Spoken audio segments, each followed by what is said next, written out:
terbang.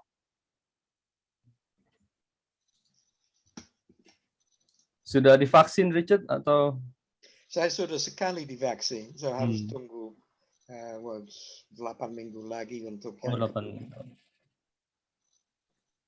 Tapi rollout vaksin untuk nasional itu boleh dikatakan kacau. Wow. Janjian pemerintah, target pemerintah sekali diumumkan hari berikutnya tidak sampai. Wow. Tidak jauh beda dong dengan Indonesia.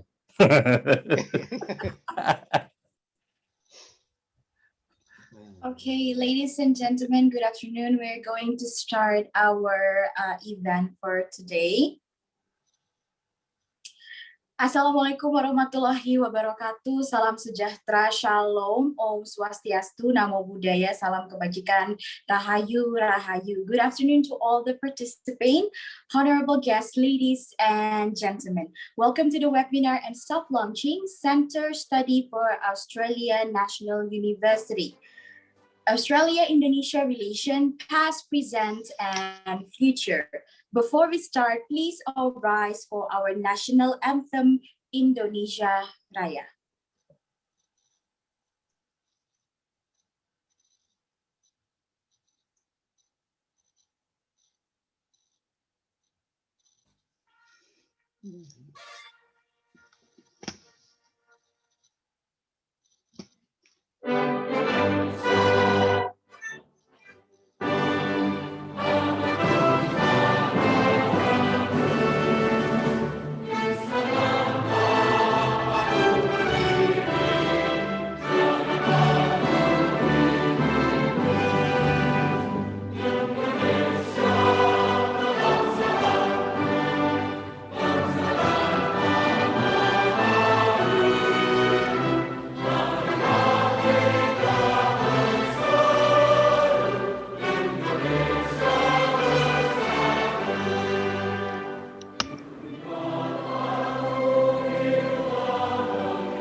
Thank you. And now, Mars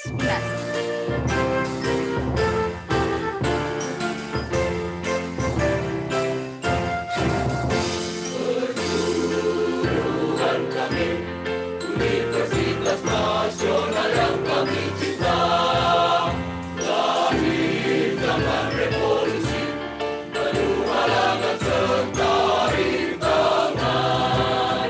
Walau betapa beratnya, sulit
Thank you, everyone. Please be seated. I'm Gabriela Keisha as your Master of Ceremony today. On behalf of the entire committee, I want to welcome to all of the honorable guests today.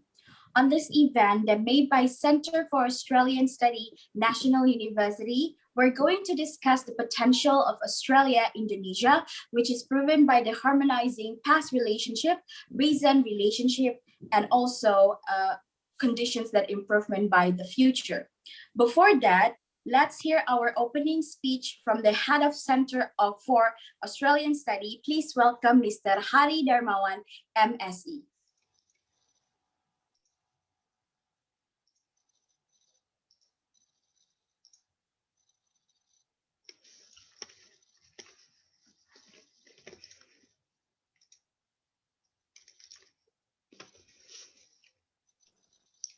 Mr. Hari Darmawan, are you there?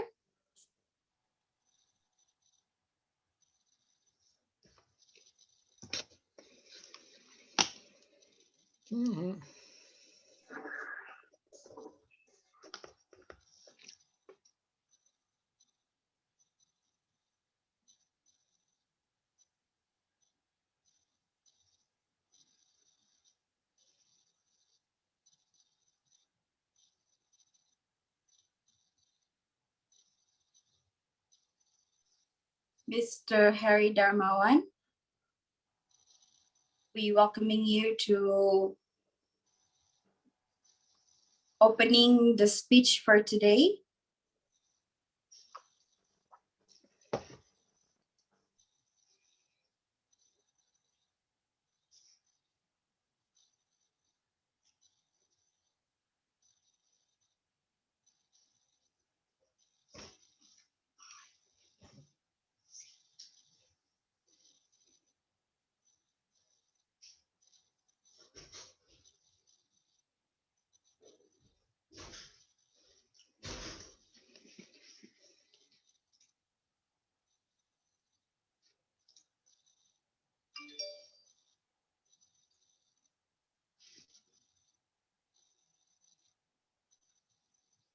Yep, apparently there's something is happening. Mr. Hari Darmawan, are you there?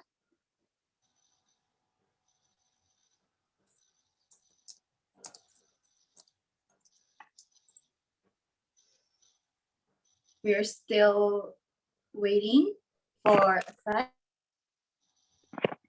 Okay, is my phone clear?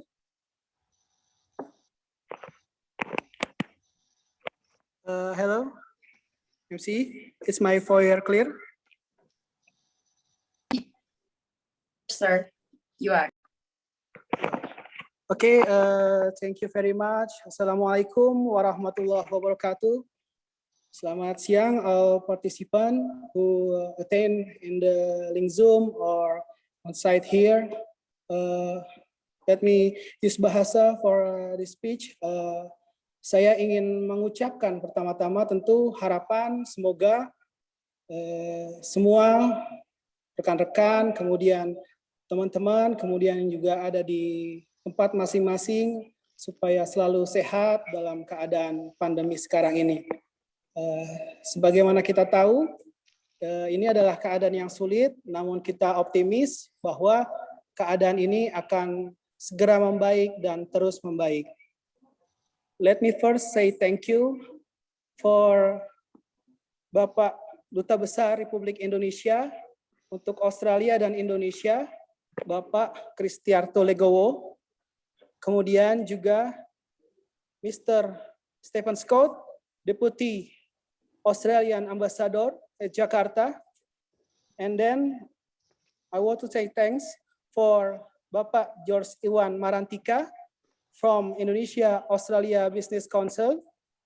Kemudian juga tidak lupa kepada pimpinan kami yang hadir di sini, Bapak Dr. Suryono Effendi sebagai Wakil Rektor dan juga Dr. Irma Indrayani. Serta kemudian terima kasih yang tak terhingga juga untuk all our advisor, Profesor David Reeve, Profesor Paul Ashton, and then Professor Richard Chauvel, Bapak Kresno Brahmantio, and also Dr. Irma. And all of our friend from CFAS who hard work today. Saya mengucapkan terima kasih yang sangat. Bapak Ibu sekalian, Bapak Ibu hadirin sekalian, hari ini adalah kami sangat bersyukur di mana Pusat Studi Australia, Center for Australian Studies UNAS, dapat melaksanakan soft launch pada siang hari ini, di mana setelah diresmikan oleh Rektor Universitas Nasional di awal Juni lalu.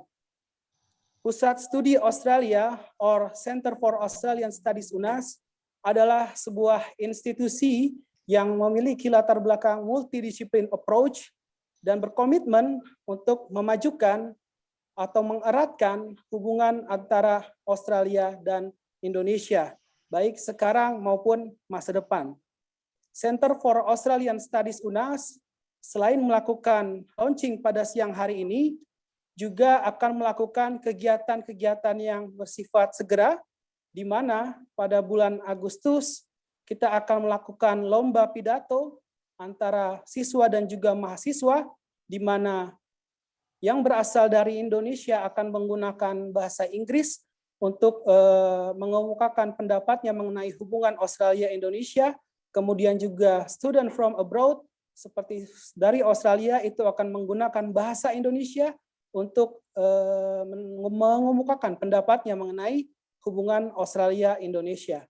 Selain itu, kita juga akan melaksanakan konsorsium workshop internasional yang mudah-mudahan akan dapat berkolaborasi baik itu dengan kedutaan Indonesia di Canberra maupun kedutaan Australia di Jakarta.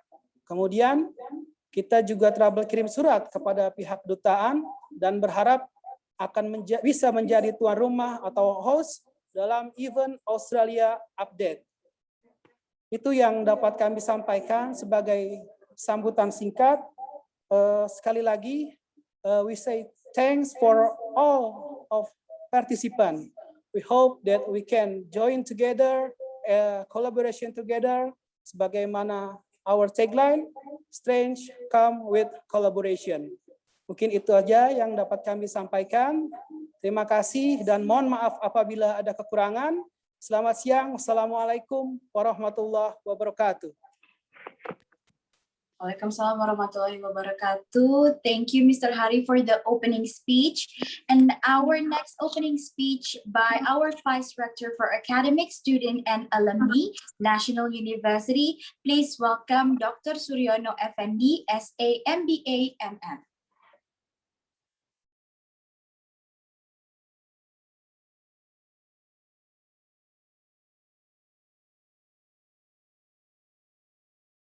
Wabarakatuh.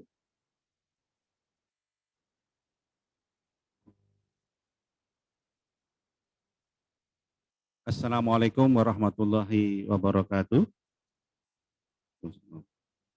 Waalaikumsalam warahmatullahi wabarakatuh. Yang saya hormati para narasumber, saya atas nama pimpinan Universitas Nasional sangat mengucapkan terima kasih kepada seluruh narasumber yang terhormat Bapak Kristiarto, Legowo, Duta Besar Indonesia untuk Australia dan Vanuatu. Yang saya hormati Mr. Stephen Scott, Deputi Australia Ambassador. Yang saya hormati Bapak Iwan, Marantika dari Indonesia Australia Business Council. Yang saya hormati narasumber berikutnya adalah Profesor David Reeve dari UNSW Australia, dan narasumber berikutnya yang saya hormati Profesor Richard dari Melbourne University Australia, dan yang saya hormati Profesor Paul Ashton dari Universitas of Technology Sydney Australia, serta para mahasiswa dan dosen dari Universitas Indonesia. khususnya dari Universitas Nasional, dosen dan mahasiswa dari Universitas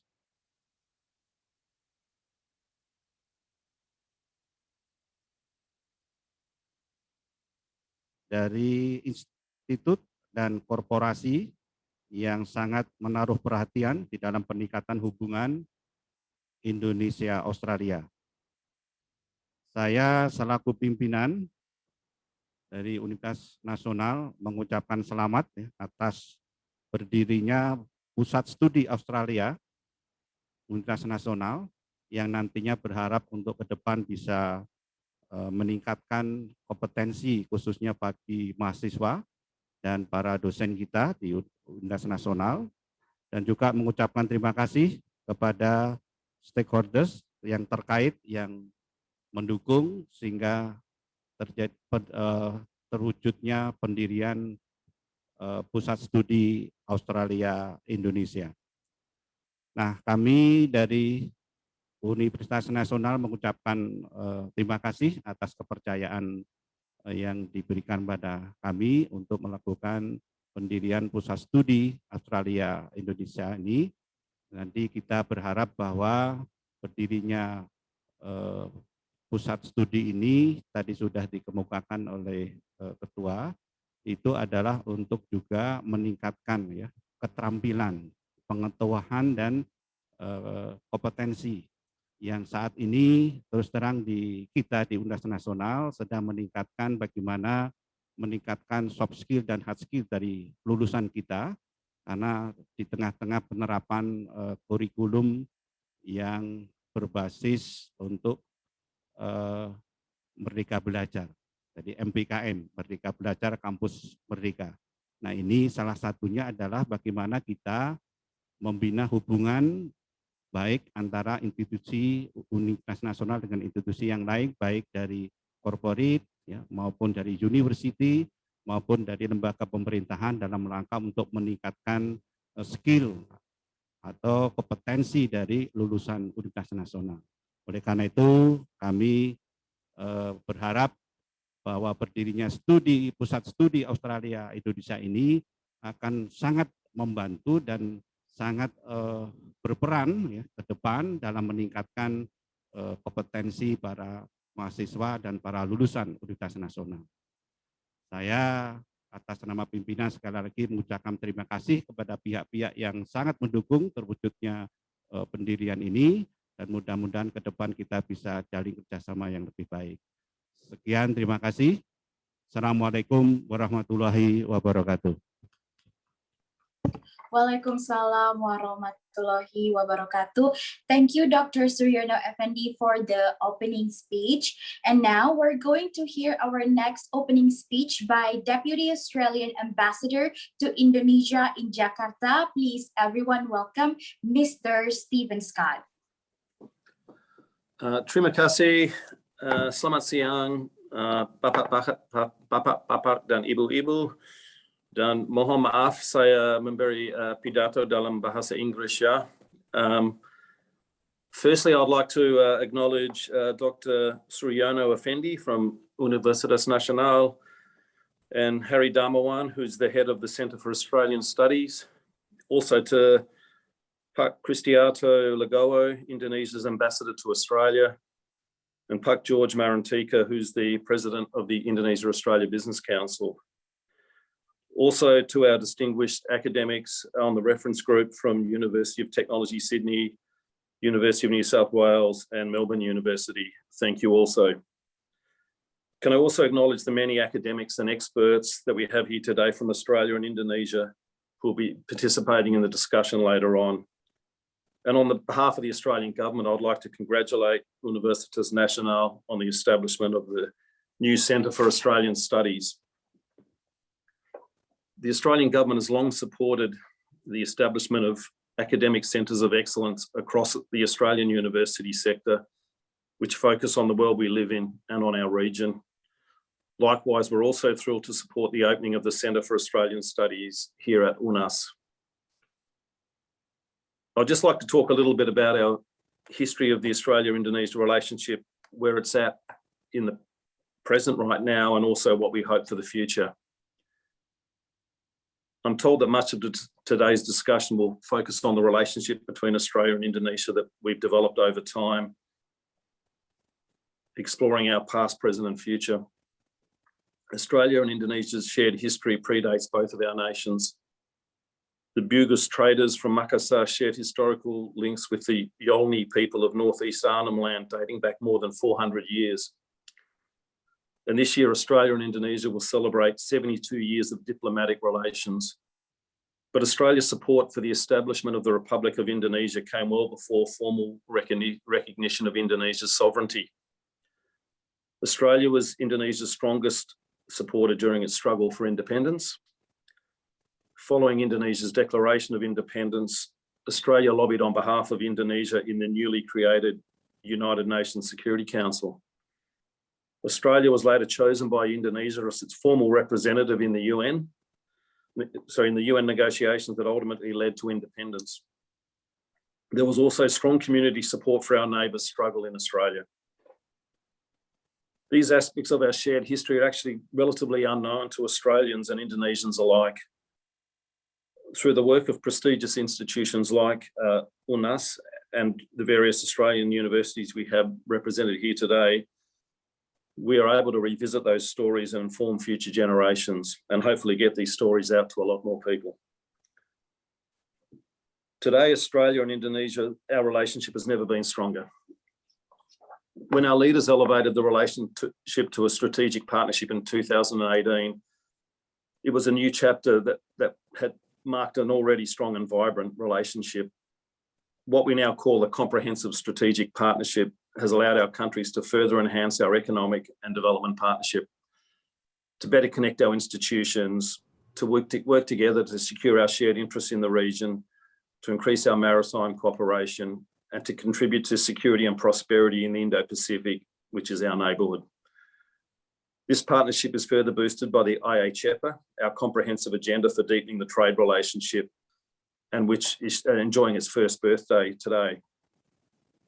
IABC is a roadmap for two countries to do more together. It helps remove tariffs, it strengthens bilateral investment through simpler rules and better market access. And when borders allow, it'll support people-to-people links in business.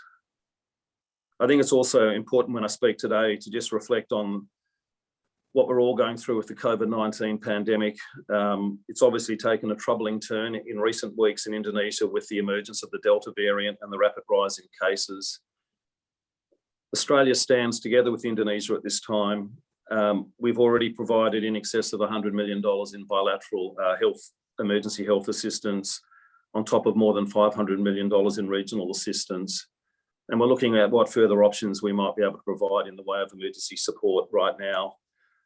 We realise that until everyone recovers and gets through this pandemic, no one will be safe. And it's in our interest to work very closely to overcome the scourge of COVID-19 in all our countries.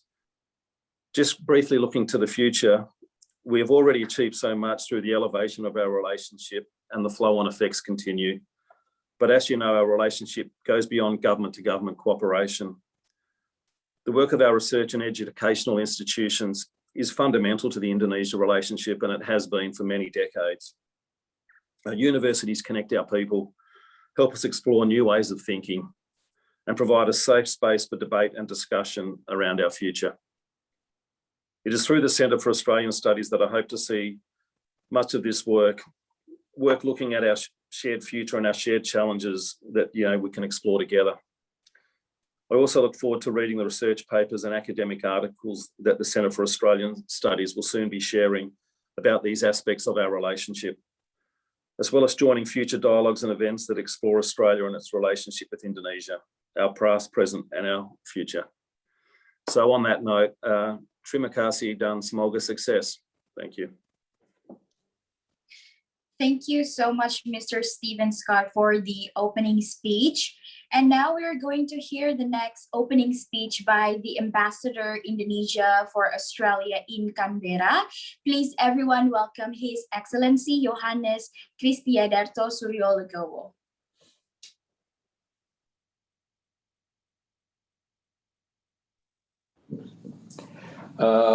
Selamat pagi semuanya. Assalamualaikum warahmatullahi wabarakatuh. May the blessing of Allah Almighty be always upon all of us. Yang saya hormati Dr. Suryono Effendi, selaku Wakil Rektor Universitas Nasional, a good friend of mine, Pak Stephen Scott, the Deputy Chief of Mission of the Australian Embassy in Jakarta. How are you, Pak? Pak Hari Darmawan, selaku Ketua Pusat Studi Australia.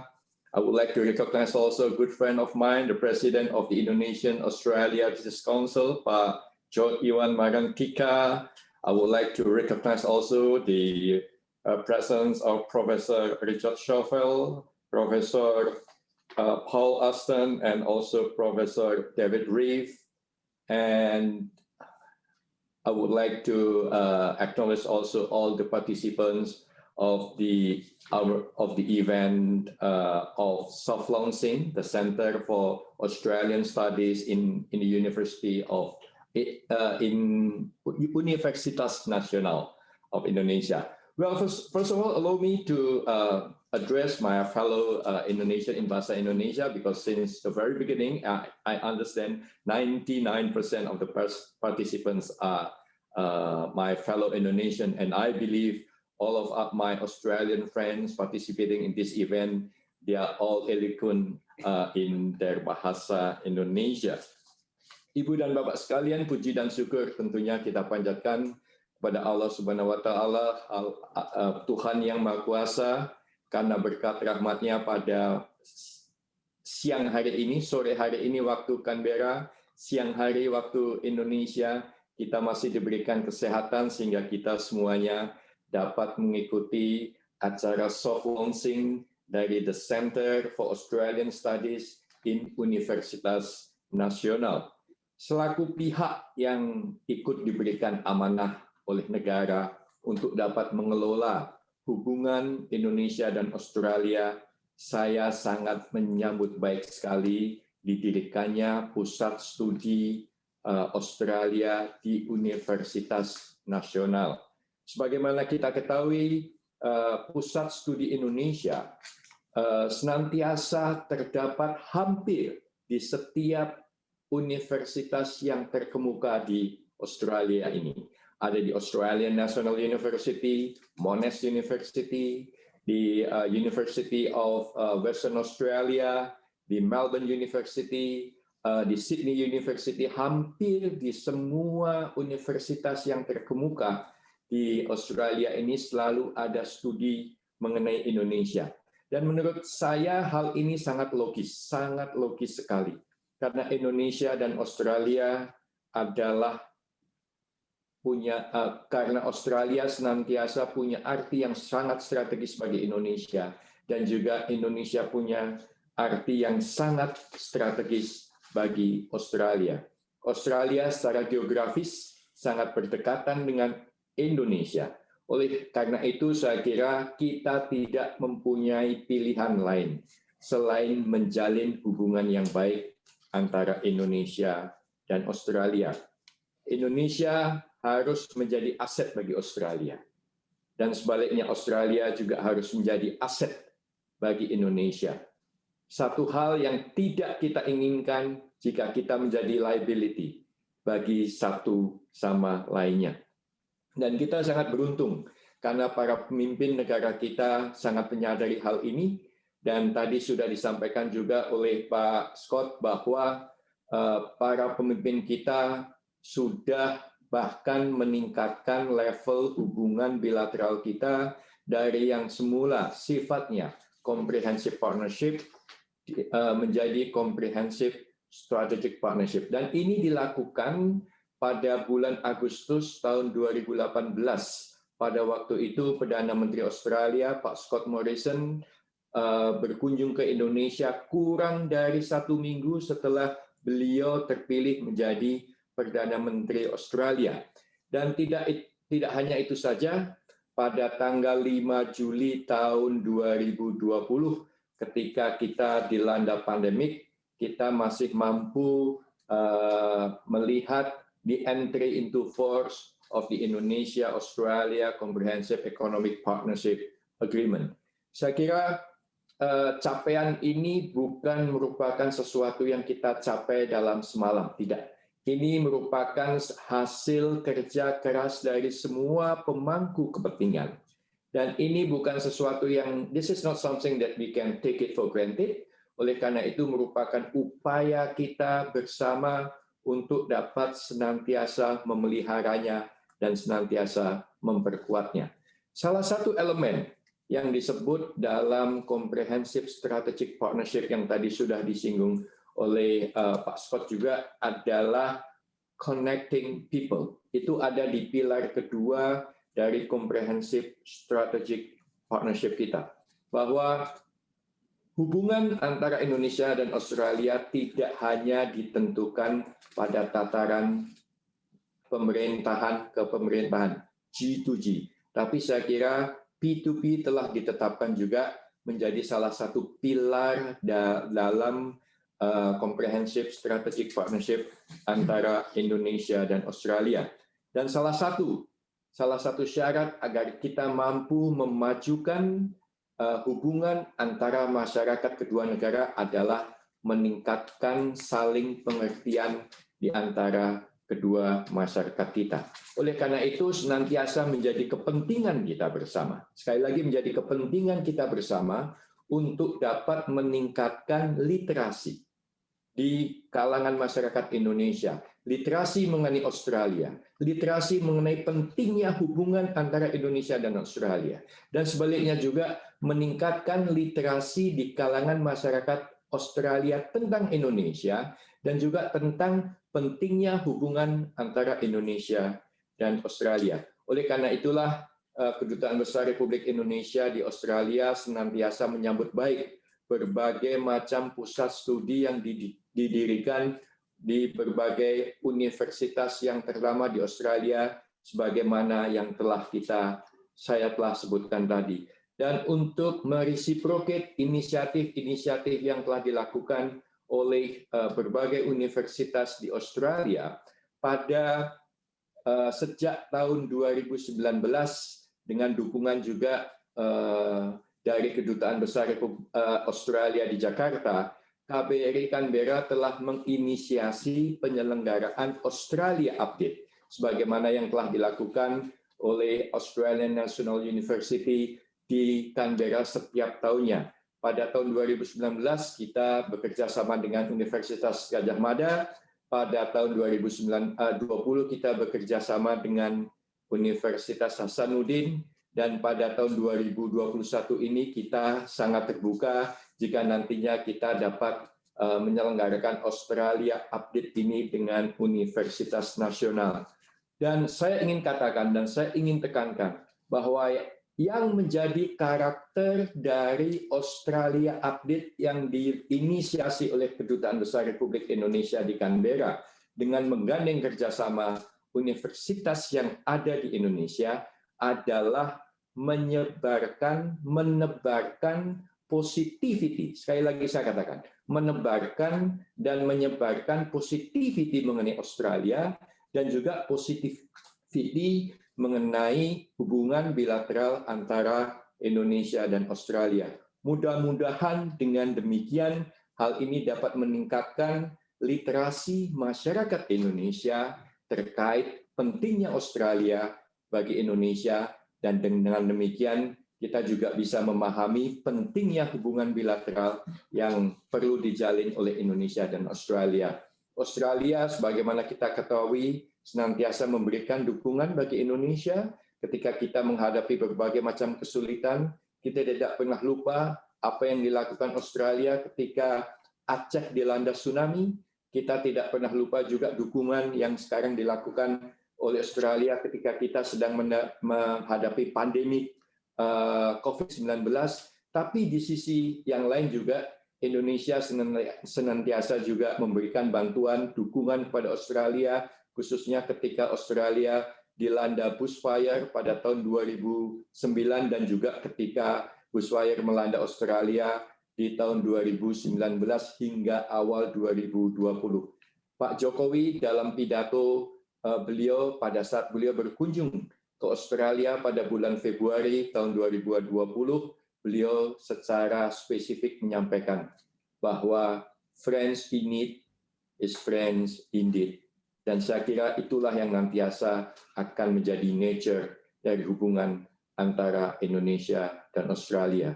Kemakmuran Indonesia merupakan kepentingan Australia, dan kemakmuran Australia saya rasa merupakan kepentingan Indonesia. Sekali lagi terima kasih atas inisiatif pembentukan Pusat Studi Australia di Universitas Nasional. Mudah-mudahan ke depan hubungan Indonesia dan Australia akan menjadi lebih kuat lagi. Once again, thank you so much for participating in this event, but more importantly, thank you so much for being part of the better relations between Indonesia and Australia. Tuhan memberkati kita semua. Assalamualaikum warahmatullahi wabarakatuh. Waalaikumsalam warahmatullahi wabarakatuh. Thank you so much, His Excellency, for the opening speech.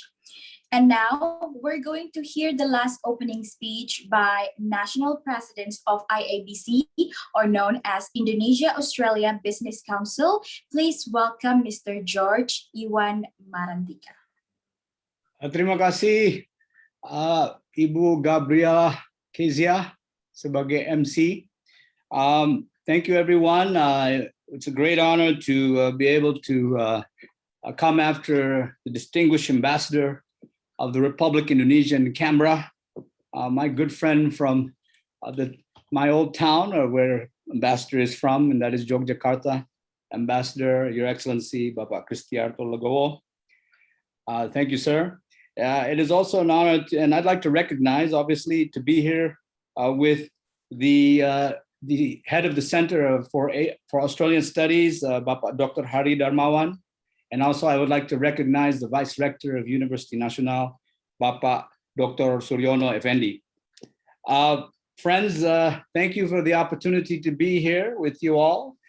Distinguished speakers, obviously from distinguished universities. So salute to Universitas Nasional, yes, salute. You have brought in, I think, one of the top 3 universities, not only in Australia, but in the world, yeah? Yaitu Professor Paul Ashton from University of Technology, Sydney, Australia, Professor Richard Cheve from Melbourne University, and Professor David Reeve from University of New South Wales, Australia. And also I'd like to recognize Professor Rizki Marman Saputra, who will be the moderator. Saya akan coba bicara bilingual ya, karena ini I see my friends also from IABC joining. Jadi teman-teman saya dari IABC juga bergabung di sini, such as Pak David Sutanto, Pak Peter Fanning, the founding board members of IABC, the past president of IABC also here, Pak Chris Solisto. I see our friends Kevin Evans from AIC, Professor also Jennifer Matthews coming from AIBC, Western Australia, and also I see from AIBC also Jeff Parker. So I'll be very brief in this remarks. Saya akan sangat singkat dalam sambutan ini, tapi saya akan coba kasih perspektif IABC. So in this brief remarks, I'll try to sort of share the perspective of IABC from the topic that we have today, and that is the Indonesian-Australian relations, the past, the present, and the future. And I think the past has been very skillfully elaborated by Mr. Stephen Scott, the Deputy Chief Mission of the Australian Embassy. Hello, sir. I think this is the first time we've engaged. Thank you for joining, and I think you've skillfully elaborated the past relations with Indonesia and Australia, including our ambassador in Canberra, Ambassador Chris Legowo. Jadi sangat baik tadi disampaikan oleh Pak Stephen Scott, Deputy Chief Mission dari Australian Embassy. And now my focus probably will be at the present and the future, in which in the past we saw you heard from Stephen Scott, Australia was very instrumental in our independence. Kita dengar dari Pak Stephen Scott, Australia sangat mempunyai peran ya yang besar dalam kemerdekaan Republik Indonesia, dan kemudian berkembang hubungan yang sangat kuat aspek elemen trade ya. Kita lihat perdagangan juga menjadi sangat kuat dari 45 ke atas. We saw also the relationship in terms of the trades relationship became very, very significant. You know, obviously from agricultural to various aspects of trade has been very significant in terms of the Indonesian-Australian relations, energy, coal, and whatnot. But this is very important and it will continue to be important. Nah, aspek perdagangan itu sangat penting dan akan terus menjadi penting. Tetapi menurut saya, I think the two most crucial elements, dua elemen yang sangat crucial di dalam proses the present and the future, kita akan melihat di tahun 2021 ini. Karena per hari ini, nah ini congratulations to Universitas Nasional ya. As of today, the 5th of July, we are celebrating the 1-year anniversary of the Indonesian-Australian Comprehensive Economic Partnership Agreement. Jadi 5 Juli tahun 2020 yang lalu adalah diratifikasi atau di-entered into force atau dijadikan bagian dari hukum dua negara, yaitu kerjasama Komprehensif Indonesia-Australia atau dinamakan Indonesia-Australian Comprehensive Economic Partnership Agreement. 5 Juli 2020. Suatu perjuangan selama lebih dari 10 tahun ya Pak Dubes Legowo ya. 10 tahun lebih. Yeah, it was 10 years of discussion, dialogues, and IABC was highly involved from the beginning, from 2020 to, from 2010, 2011, all the way to the entry into force in 2020 of the IACPA. And today, 5th of July, 1 tahun persis, jadi ini sekali lagi kudos for University National, you beat everybody to the punch. Selamat kepada Universitas Nasional karena pada tanggal 5 Juli ini, persis 5 Juli ini 1 tahun dari ratifikasi dari entry into force Indonesia-Australia Comprehensive Economic Partnership Agreement. Dan buat teman-teman ya kawan-kawan dari UNAS dan all of the academics here, in my viewpoint, that is one of the most strategic economic partnerships that Indonesia has as of today. One of the most strategic economic partnership that Indonesia has as of today. And so if you look at the present,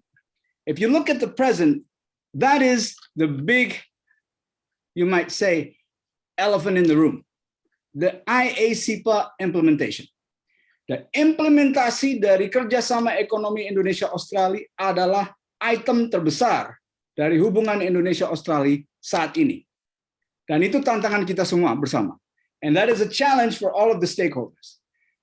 The governments, government of Republic of Indonesia, government of Australia, the business community, IABC, the business community in Australia, the business community in Indonesia, and also the academia, higher education, the triple helix or pentahelix, now they call it. Yeah, it is our challenge together to see through this implementation, achieve the vision and the mission of the IACPA. And what lies the future? Masa depannya bagaimana? It is in this implementation that we can see the future of the Indonesia-Australia relations. And what would that future look like?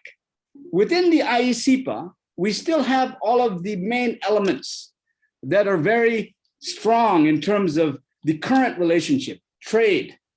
Ya, masih kuat hubungan perdagangan itu. We see also the other aspects that are very strong, but I think the most important aspect of the IACPA is exactly what you are all about. That's what the Center for Australian Studies is all about.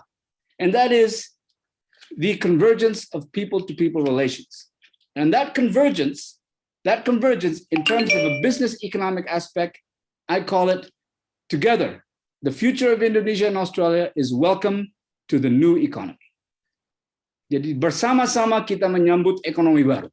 And what is the new economy? The new economy shall be the convergence of the knowledge economy.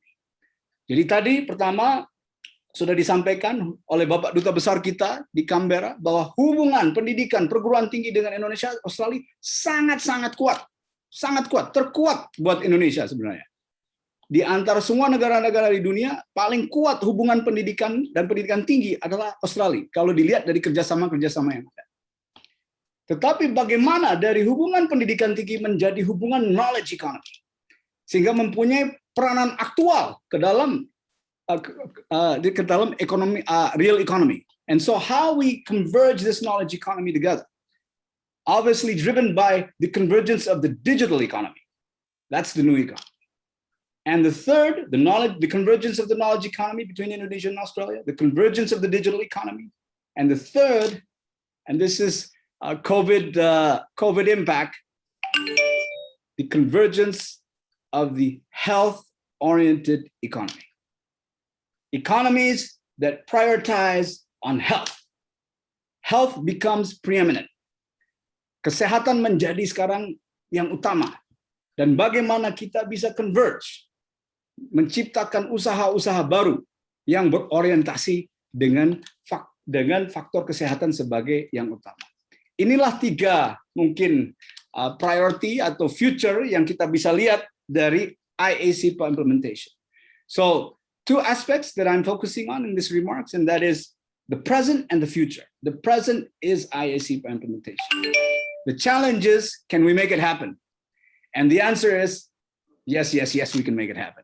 But we have to work hard. Kita harus kerja keras. The second is the future. The future, yes, the current economies will continue to happen. The trades, everything will grow. But you might say the cherry on the pie will be the human capital development, the human capital convergence. Bagaimana sumber daya manusia profesional Indonesia dan Australia bisa bekerja sama menyambut ekonomi baru yang kita hadapi ini, yaitu ekonomi post-COVID-19. So the new economy will be the challenge that together with Indonesia, Australia, the business community, the education community, the governments together, how we together can work together, Indonesia and Australia, to be able to overcome and in fact be able to succeed in the new economy. And I think we can achieve that task. Dan untuk itu kita IABC ingin mengundang semua teman-teman yang ada di sini. Kita akan ada celebration dari IACPA tanggal 13 Juli. Dan kemudian tanggal 27 Juli juga kita akan ada diskusi mengenai IACPA. Jadi nanti lewat sekretariat IABC, Pak Arfad bisa membantu untuk memberikan informasi yang lebih detail kepada kawan-kawan semua. Jadi 13 Juli dan 27 Juli kita ingin mengundang kawan-kawan semua. So we also want to all invite you all because this is IACPA month. This is the IACPA celebration month, a 1-year anniversary of IACPA. And IABC would like to invite you on the 13th of July and the 27th of July. We'll have a discussion on how we can see the challenges of the present and then also succeed for the future together, Indonesia, Australia, people to people, business, higher education, government, together we can work together. Thank you very much. And again, thank you, Universitas Nasional, for inviting us on this very distinguished panel. And I would like to, again, congratulate Universitas Nasional for launching the Center for Australian Studies. And we are more than happy to work with you on how to advance the future discussion and dialogues. And as Ambassador Chris Legowo has mentioned, the literature is very important between Indonesia and Australia. Thank you very much. I give the floor back to the Masters of Ceremony, Ibu Gabriela Kezia. Thank you so much for the speech, Mr. George. And also thank you for all of the welcoming speech for our honorable guest. Now we are on this event core. Before I end over this event, we want to remind to all the participants during the webinar, please always turn on your camera and use the virtual background that we provide. For the question and answer sessions, please list your name on the chat room in Zoom, or you can just raise hand in the future in this feature room Zoom. And now, please welcome our moderator for today, Mr. Rizki Marman Saputra, M.Si.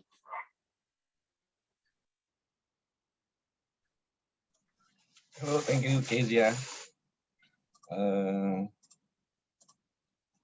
Okay, Assalamualaikum warahmatullahi wabarakatuh. Sorry, Kezia, do you hear my voice? Is it clear? Yes, it's clear, sir. Okay, thank you. Okay, Assalamualaikum warahmatullahi wabarakatuh. Good evening. May peace be upon us all. Your Excellencies, ladies and gentlemen, the honorable speaker, colleagues, friends, and participants. Allow me introduce myself. My name is Rizki Marman Saputra. I'm glad to have a chance to be a moderator during this event. Today we are going to discuss about Indonesia-Australia relation, past, present, and future. The topics of this webinar will discuss about Australia-Indonesia relation, past, present, and future in the first webinar organized by the Center for Australian Studies, UNAS. The discussion this webinar will focus on the potentially strategy of the Australia-Indonesia proved by the harmonization of relationship in the past and in the current condition, and the effort improvement for the future. The stability of Australia-Indonesia relation is a guarantee within this area. A comprehensive, multidisciplinary, and sustainable approach is needed for the harmonization between Australia and Indonesia. The contribution of all related elements is required for which can complete each other. We got to show you we have an honorable guest. We have an honorable speaker, Paul Alton, the first speaker. Paul Alton is a adjunct professor of public history at the UTS. Was founding a co-director of both the Australian Center for Public History and the Center for Creative Practice and Cultural Economy, and also the director of UTS shop from 20,002 till 2050,000. Yeah. A unit that continues to work with the community groups. His publication include what is public history globally, Bloomsbury 2020, and Making History, the Greater 2020 and 20. He is also founding a co-editor of the journal Public History Review and the editor chair of the University Community Engagement Journal Gateways. Prof. Ashton is our advisor at CFAS UNAS. And then the second honorable speaker is Professor Richard Salvo. Professor Richard Salvo has a research interest in Indonesia history and politics. Richard is a professor in the University of Melbourne, Australia, and an advisor also in CFAS UNAS. The third honorable speaker is Professor Reeve, David Reeve. He was a founding lecturer in the Australian Studies program at the University of Indonesia in 1980s, and he had a 3-year stretch at University of Gadjah Mada in Yogyakarta and University Muhammadiyah Malang in the 1990s. As a resident director for the ICCS program, which takes Australian students to Indonesian university. He has written on Indonesian politics, Indonesian language, the Indonesian diaspora, and Australia-Indonesia relation, and also advisor of the CFAS UNAS. So we're going to our first speaker, Professor Paul Ashton. Hello, Professor Paul Ashton.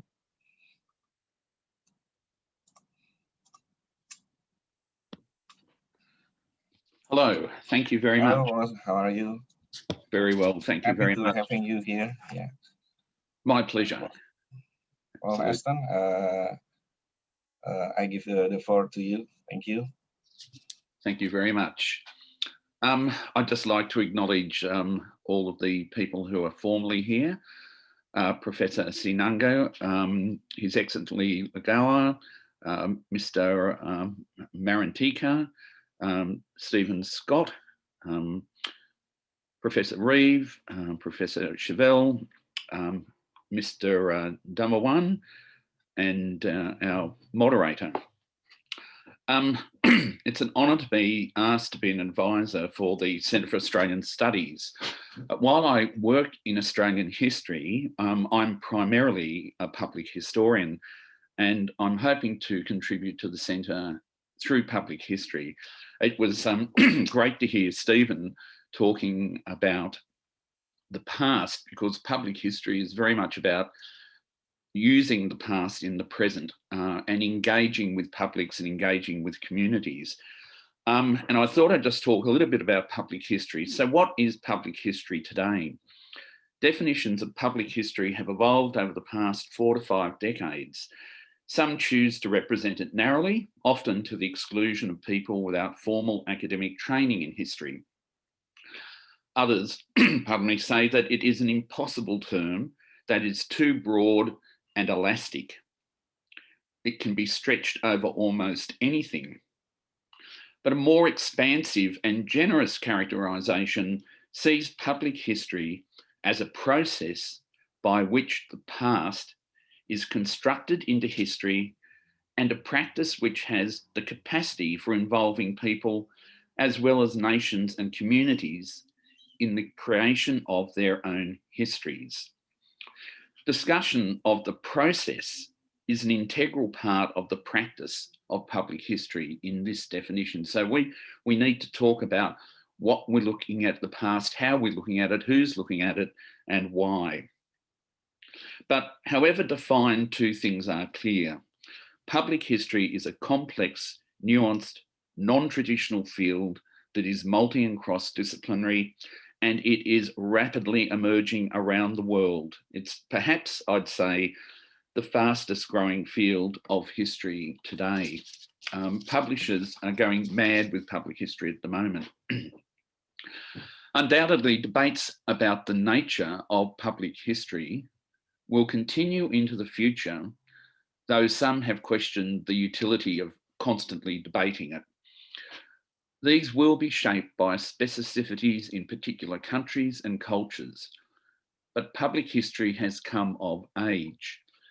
Public historians and others have developed institutional and other infrastructure in many countries around the world, including Australia, Canada, Britain, Italy, New Zealand, Scandinavia, South Africa, and increasingly in Indonesia. My colleague and friend Kresno has been doing a lot of public history promotion in Indonesia. Founded in 2010, the International Federation for Public History provides a network of public history programs, academics, and practitioners, and produces a refereed journal, the International Public History.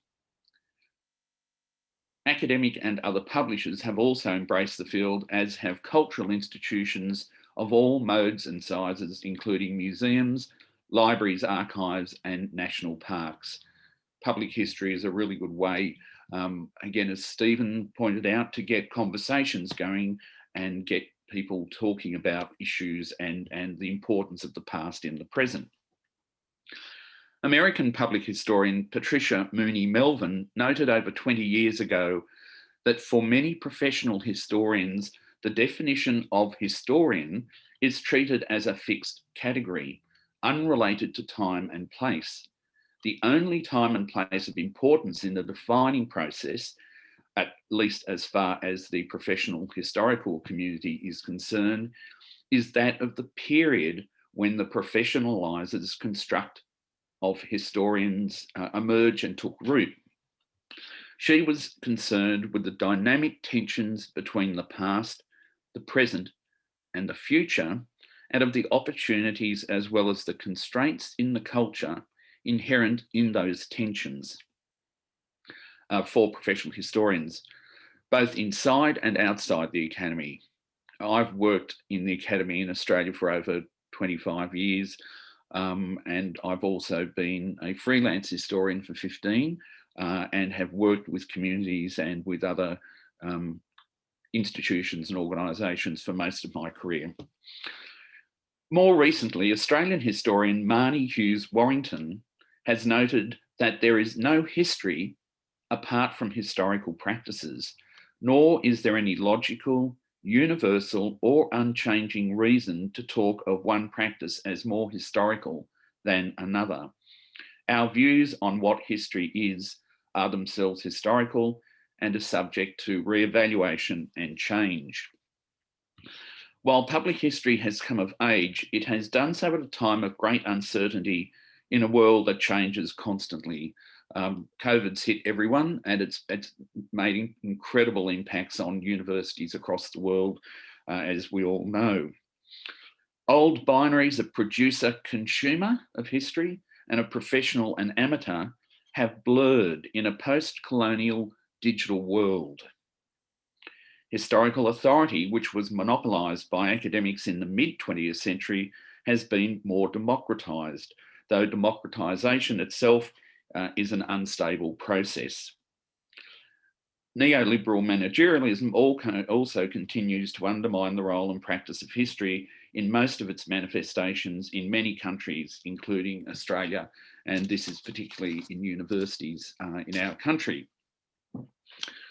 Jorma Kalala argues convincingly that academic historians need to see themselves in part as consultants. Academic history is very important, it's often foundational to the way people construct their own pasts, but I think he's right. We need to see ourselves in part as consultants. Rather than just transmitting knowledge of the past, he wrote, it is our task also to encourage and support other people engaged with history making and to be available when assistance is requested. Some historians have stepped up to these challenges. They've acknowledged that historical knowledge and consciousness have multiple sources in film, in documentaries, in public art, heritage, exhibitions, historical novels, family community history, reenactments, and in schools as well as universities. Established in 2011, for example, History Pin has shared hundreds and thousands of sources and memories with thousands of archives, libraries, and museums. Taking a lead from citizen science, citizen history, which I think is a really important thing to think about for this centre, is booming across the world. As Alana Piper has written, a colleague of mine at UTS, digital humanities are revolutionising the way that history is transmitted to, received by, and perhaps most importantly, performed with public communities. History from above is no longer sustainable, but this does not mean privileging history from below. Rather, there is a strong and growing recognition that history in general comprises a wide spectrum of practices across a vast number of agents, actors, and audiences, none of which are necessarily superior to one another. Public history will continue to evolve in different places, in different ways, and for different reasons. Conciliation, reconciliation, renewal, whether it's cultural or economic, recognition and revival. Some speculate that the term public history may perhaps disappear if it's stretched too far. Urban history, for example, dominated Western history profession in the late 1960s and 70s in the context of environmental crisis. It ultimately fragmented and was absorbed into the new social history in the 1980s. I asked some honours students at Sydney Uni a while ago whether anyone had heard of urban history, and not one hand went up. There were 100 students in the lecture theatre. Public history on one level has grown out of rights movements, human, Indigenous, Labour, Green, minority, and it will eventually melt into air. Perhaps public history might be best thought of as an ongoing entangled negotiation, a set of evolving relationships, cultural, economic, environmental, political, and social, involving, pardon me, a range of knowledges and a diversity of people, groups, and organisations. And I'll close there just showing you these slides. This was an exhibition we did at the Australian Centre for Public History with an Italian cultural organisation in Sydney called COASIT. It was a medium to long-term project on Sydney's Italian fruit shops. And these grocery shops that sell fruit and vegetables were cultural icons in our suburban landscapes for almost a century. So everyone knows them, and they're in all major capital cities. It links in with migration history with a whole range of other things. We devised a program of work with COASIT, undertook the research, engaged the Italian community, involved doctoral and master's students doing research, ran oral history workshops for the public and for the students, collected over 250 photographs and memorabilia, but we wrote academic articles, we generated popular writing in newspapers and magazines, we did radio interviews, and we produced an exhibition which ran for 6 months in the Sydney City Council's historic Customs House. in 2010. About 20,000 people saw the exhibition in its life, but it ran for 6 months in Sydney and travelled through regional parts of New South Wales for 2 years. So that was a fairly impactful program of work. Hopefully, we may, in the very near future, be able to start developing some exciting public history projects through the wonderful new Centre for Australian Studies at your university. Thank you very much.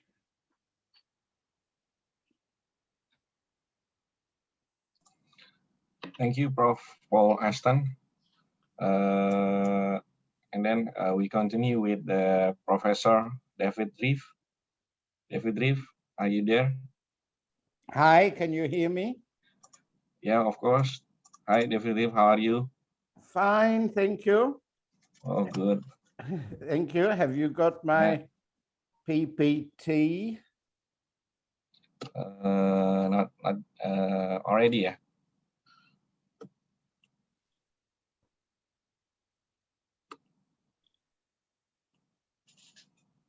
Just checking for a moment if it could be screened. Okay.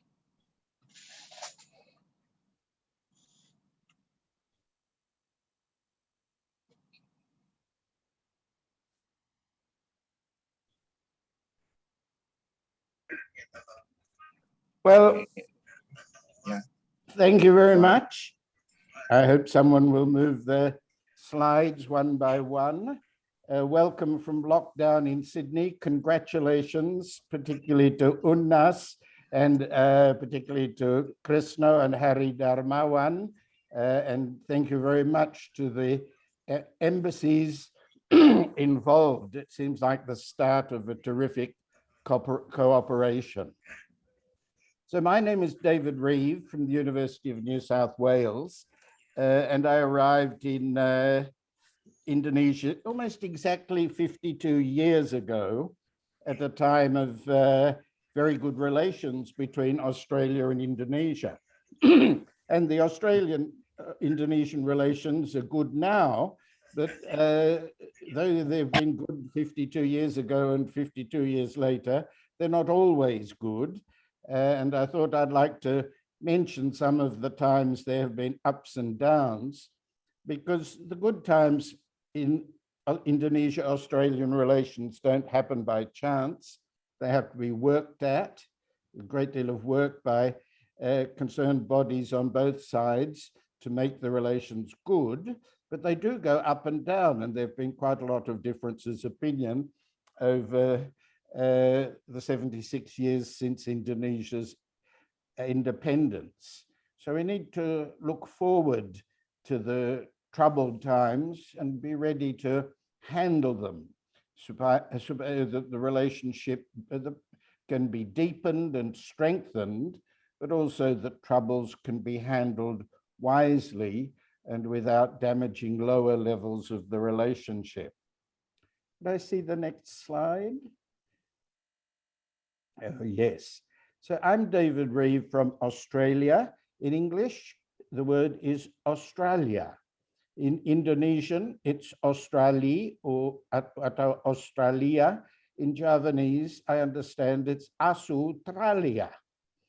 Asu, kenapa Asutralia? Apa nggak lebih sopan kalau Segawan Tralia? Where did the word Asutralia came from? If I can see the next slide, it reminds me of a period when I was looking after students in Yogyakarta in 1999, where there was a period of anti-Australian rhetoric in Indonesia over Australia's role with East Timor. And there were students selling anti-Australian T-shirts near UGM in Yogyakarta. This was one anti-Australia. Here's another anti-Australia with a kangaroo being nicely barbecued over a flame, and anti-Asutralia, asu being the Javanese word for dog, a fairly good term of disrepute. Another slide, this was Aussie, Australia be destroyed, go to hell. Another slide, please.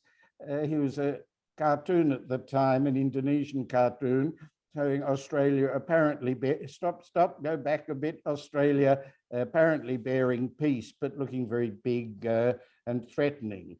So there are times of trouble, and we have to be ready. We have to realize that they will come up, and have come up constantly through the past periods. We have to be ready to handle them. The next one, looking back in the 1940s, Australia certainly eventually came round to being a help to Indonesia, but here was the picture, cartoon. Our press was mostly pro-Dutch, the Indonesian independence being portrayed as a problem causing Australia to call out help. The next slide, Australian Prime Minister offering help to Indonesia. Indonesia looking mengerikan sekali, hitam, Holland kelihatannya cemas. Next slide. Here are the Australian wharfies yang ikut mendukung kemerdekaan Indonesia, sepertinya menjadi budaknya Indonesia.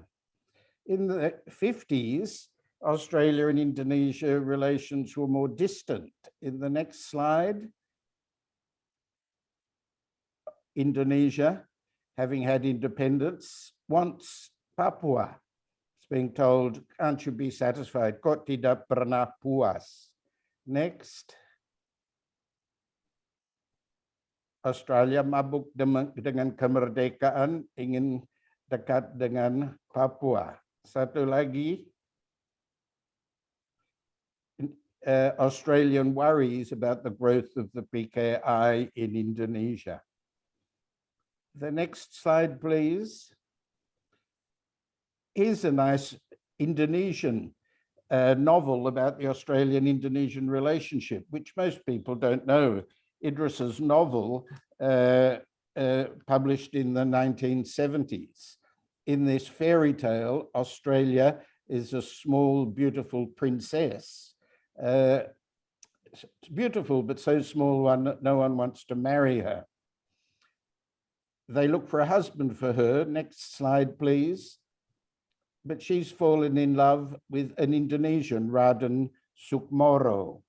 This causes all sorts of problems within Australian politics, and Idris's novel examines Australia's questions about its place in Asia, its fears and suspicions of Indonesia. Eventually, it's decided that Putri Penelope can marry Raden Sukmoro, but by that time, he's looking elsewhere. One more slide, please. Is an Australian novel, Invasion, also from the early 1980s, a comic novel carrying the fear of an invasion of Australia by Indonesia. Another slide, please. But one of the good things about the 1980s was the publication of the book Australia di Mata Indonesia, kumpulan artikel pers Indonesia. Banyak orang Indonesia penting mengunjungi Australia dan menulis artikel. Jadi buku ini berkat terutama kerjanya Krisno Brahmantio.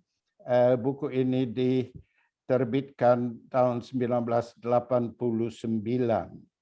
With the full help, I should say, of the Australian Embassy, which very kindly and very sensibly recognized that for the book to be useful, there had to be critical articles of Australia in it.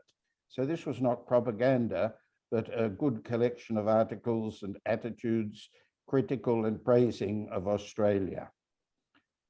Next slide, please.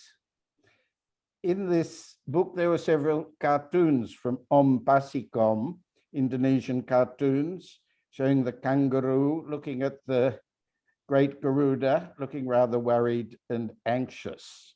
Next, please. Here is the fear from Indonesia, M.Si, that behind a nice face di belakang muka yang bagus dan bersahabat, ada Australia yang mengerikan dan agresif. Next, please. ini kritikan terhadap pers bebas Australia yang sepertinya tidak mempedulikan siapa yang akan dicemarkan olehnya. Next, please. Publications in Australia that made Indonesia angry. Next. Australia membesarkan kelemahan yang ada pada pihak Indonesia. Next, please. Dan Australia kelihatannya besar, tapi punya gangguan sendiri persoalan aborigin. The next, turis Australia digambarkan sebagai monyet. Australia biasanya digambarkan sebagai koala, kanguru, anjing, atau monyet. Satu lagi, tapi Australia juga digambarkan sering melihat Asia sebagai tempat yang sangat kaya dan Australia harus ikut dengannya. Selalu ingat bahwa media itu menggambarkan perasaan-perasaan yang ada di dalam masyarakat, tapi juga ikut memperkuat atau menentukan. Gambaran kartun Indonesia tentang Papua, apa sebaiknya Papua mendengarkan nasihat baik dari malaikat Indonesia atau setannya bisikan-bisikan jahat dari Australia. Terus, ini gambar tentang Paul Keating. Indonesia kelihatannya sesuatu bukan bayi, tapi bisa mengancam. Satu lagi, Indonesian cooking, masakan Indonesia, seperti Australia, ikan kecil akan digoreng. Dalam media kita bisa melihat prasangka-prasangka, perasaan, ketakutan kedua negara mempunyai unsur yang merasa bahwa negara lainnya adalah ancaman. Ini sesuatu yang harus ditangani. Di sini Australia mungkin mau ikut dengan Asia, tapi kalau menjadi gangguan akan digigit di kemudian hari, dimakan habis. The next one, please. Dan Australia tentu saja tidak hanya Indonesia yang dikritik dalam kartun Australia. Ini kartun Australia yang menggambarkan Australia sebagai negara yang kritik dan mengancam dengan suara yang keras, tapi mempunyai bagasi atau keberatan sendiri dalam bentuk rasisme. Okay. Thank you. I've been asked to finish with some suggestions about the opportunities and the challenges. There are so many opportunities because Indonesia is very important to Australia now, more important than Australia is to Indonesia. It's best if they can become assets, as Pak Legowo said, but Indonesia will become stronger, richer, much richer and more powerful in the future. So if Indonesia is important to Australia now, it will become even more important in the next 30 to 50 years when it will become a great power. Australia must become an asset to this nation of Indonesia, and hopefully Australia as an asset to Indonesia. But there will always be problems. The misunderstandings, I've shown you a history of periods where there were misunderstandings and the relationship had to be repaired. But they can be repaired with people like people at the Australian Studies Centre at Universitas Nasional to examine the good times and the bad times. What I think in my saran for the new center, it's very important that Australian studies centers in Indonesia be linked up with similar groups in Australia, not just with the Indonesianists like myself and Richard. We can be helpful, but it's so good that Professor Ashton is here hopefully of a start of the Australian studies at UNAS, linking up with Australian studies centres and figures across Australia, but also in other countries where there are strong Australian studies organisations, like in Japan and India and China, and linking up also with other Australian studies groups in Indonesia. From Hari Darmawan's work, I've learned that there are 88 universities in Indonesia that teach at least something about Australia. That's pretty amazing, 88 universities. But hardly anyone knows this except Harry and me. I wish someone somewhere more important would know this and try and do something with it, so there could be more of a structure to Australian studies in Indonesia, like there is in India, like there is in China, like there is in Japan. So it's these sort of opportunities that I hope will be grasped at. I know one thing I can mention is that from the 14th to the 16th of July, there's a conference, the Indonesia Council Open Conference, being held by Zoom at the University of Queensland, which is focused on building sustainable research links between Indonesia and Australia. And I know that members of the staff at UNAS are going to take part in that endeavor. The last one I should mention is a book that's about to come out. That was my second last slide. If we can go just back one slide. If not, there's a book coming out, Indonesia di Mata Australia, Indonesia di Mata Australia, by my old colleague Ahmad Kushairi of the Universitas Jember. And that is a good analysis of the way in which Australian-Indonesian relations can be studied across the depth and the breadth of broad policy and the struggles between organizations that create policy. So let me end here and say thank you very much again. Best wishes from lockdown in Sydney. We understand a bit of what lockdown is like. Congratulations to UNAS. Thank you particularly to Paul Ashton for providing that link with Australian studies of Australia. So important. Thank you to Krishna and Hari Darmawan and to the universities and ambassadors here today. Thank you very much indeed. Okay, thank you, Prof. David Reeve from New South Wales University. It's a cool presentation. The what we call the cartoon of your presentation is is quite funny. And so we are going to our honorable speaker, Prof. Richard Salvo from Melbourne University. Hello, Prof. Richard. Hello, Rizki. Can you hear my voice? Yeah, yeah, I hear your voice clearly. Good. Prof. I Richard, have yeah. I have a few slides. If I could try and put them up and see if they work from this distance. Yeah, please. Let's see if it.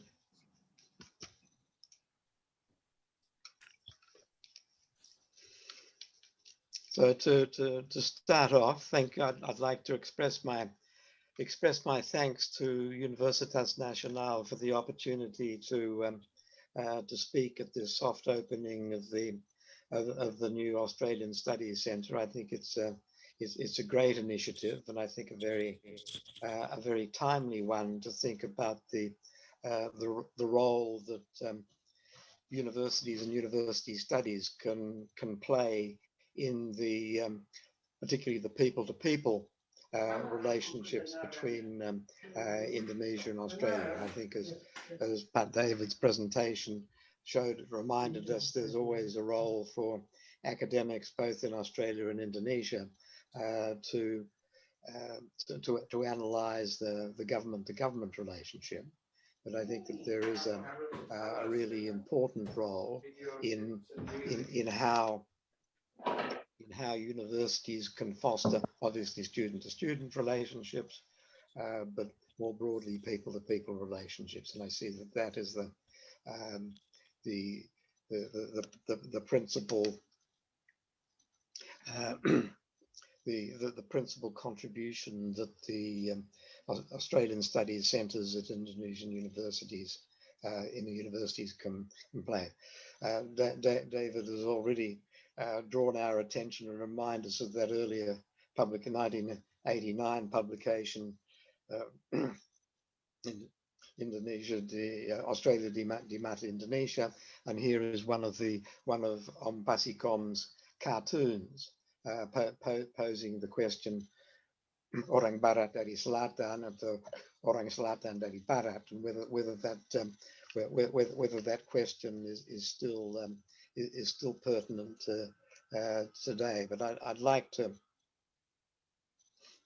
sort of start off by asking some questions and posing some thoughts about what sort of role Universitas Nasional has in mind for its Australian Studies Centre. If we look around both universities in Indonesia and in Australia, there are many models of Australian studies programs with different discipline approaches, and how an area studies centre can relate to other departments and discipline departments within the universities. And if we look around, we can see that some of those area studies departments have specialised in the international relations, foreign policy, the bilateral relationship, which I think will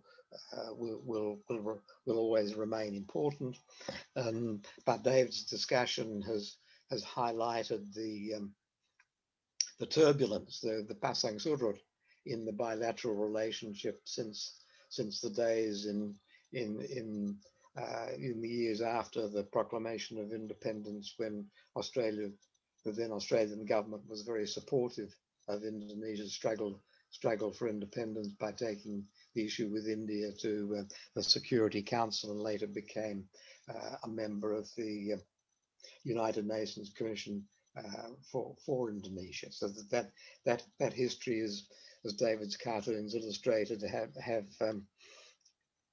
had their turbulence. And I think one of the issues that we need to consider are whether the mechanism of government consultations, the comprehensive strategic partnership, the economic partnerships, are under the regular ministerial and heads of government meetings, are an effective enough structure of government to government cooperation to help manage the nearly inevitable differences of opinion about particular issues which have in the past fairly frequently emerged, and how effective these new mechanisms will be in managing those.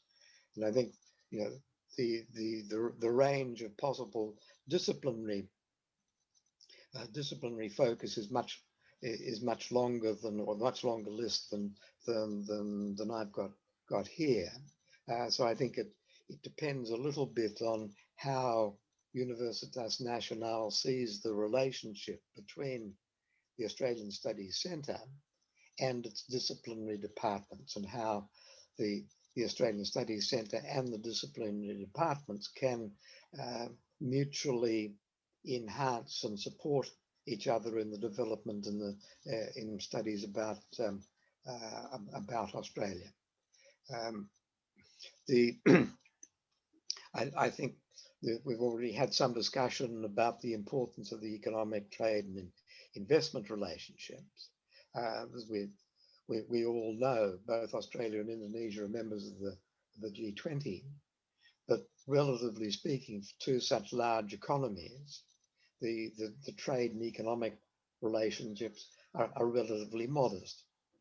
I think it's still the case that Australia does more trade and investment with New Zealand it does with Indonesia. New Zealand's economy is much smaller than that of Indonesia. So how can we use the economic comprehensive partnership to build up that a greater trade and investment relationship? Just and I don't know, this is quite a suggestion, but it is now a long time since Australia di Mata Indonesia was published. An immense amount of media publications have been published in Indonesian media about Australia. Whether it is something that Universitas Nasional would like to take on to produce a second edition of Australia di Mata Indonesia. I think the contribution of the first edition, I think, is important, and whether we can encourage students and staff at Universitas Nasional to think about producing a second one, I think is hopefully worthy of consideration. But David has talked a lot about the ups and downs of the history of the bilateral relationship. I want to drawing on some of the results of the Lowy Institute poll on Australia-Indonesia relations, which are published every year now. I think it's important. It's a useful source to look at how Australian society's feelings about Indonesia have developed over the last five or so years, while these Lowy Institute polls have been published, and how feelings towards Indonesia compare with other neighbours in Southeast Asia, as well as the major powers in East Asia. And the Lowy Institute uses this idea of a feelings thermometer, and it's in Indonesia sits very much in the middle of the table of Australian attitudes towards Indonesia, so somewhat well above countries like China, Russia, Iran, Myanmar. North Korea is not mentioned in there, but I think it was at the bottom of the list.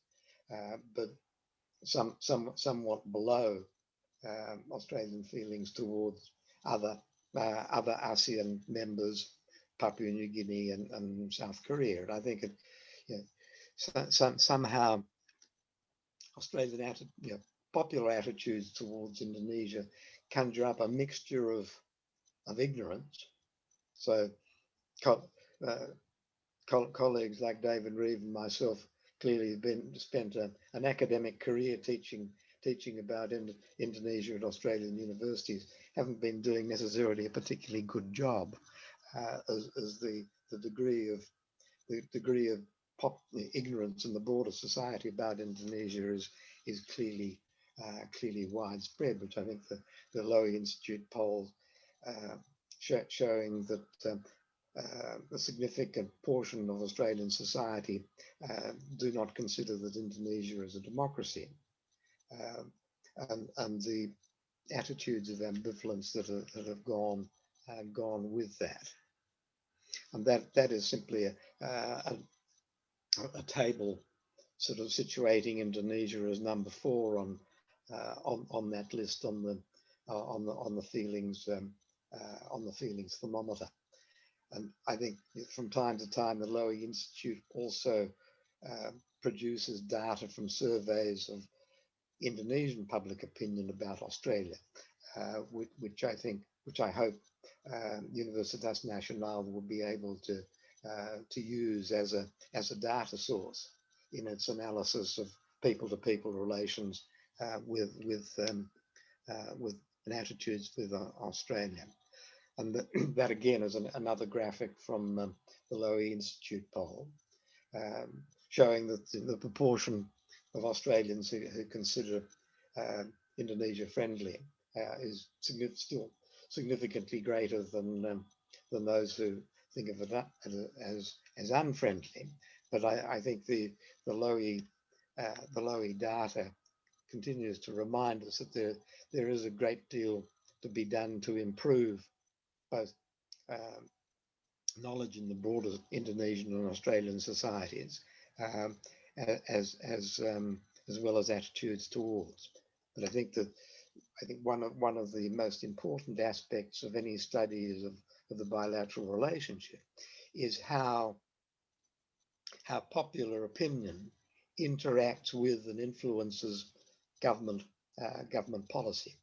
And some of the cartoons that David showed relating to the first years of the bilateral relationship, where it was the waterside workers together, working together with former political prisoners that the Dutch had brought from Bovendickel to Australia, mounted a boycott of Dutch shipping in trying to support the Dutch endeavour to reoccupy Indonesia. That was the first major instance where a civil society group in Australian society attempted to, and did, I think, partially succeed in influencing government policy towards Indonesia. And we can think of numerous other occasions where that civil society